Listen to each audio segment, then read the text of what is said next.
You've heard all the untruths. Now it's time for us to set the record straight about that 60-minute story that aired on July 14. None of the allegations aired by Channel 9 have led to any findings of corruption against the CFMEU. Yet, the Albanese government caved into media pressure and made an application to the federal court to place the construction division of the CFMEU into administration.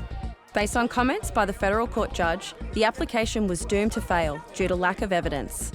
Given the likelihood of failure, the government then removed the CFMEU's members' legal right to have their day in court and forced the union into administration, supported by the ACTU.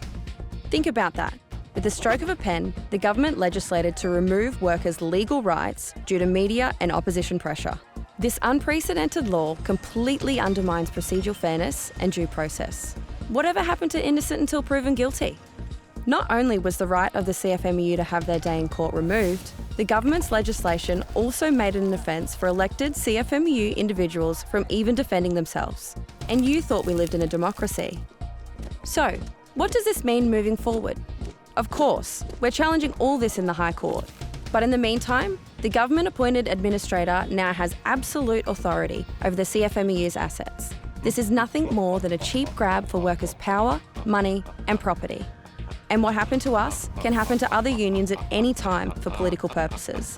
This is not confined to the CFMEU. But we've been campaigning for better wages, conditions and safety for our members since 1856. So we know a thing or two about fighting for justice. Our fight is your fight. Add your support at yourunionyourchoice.com.au.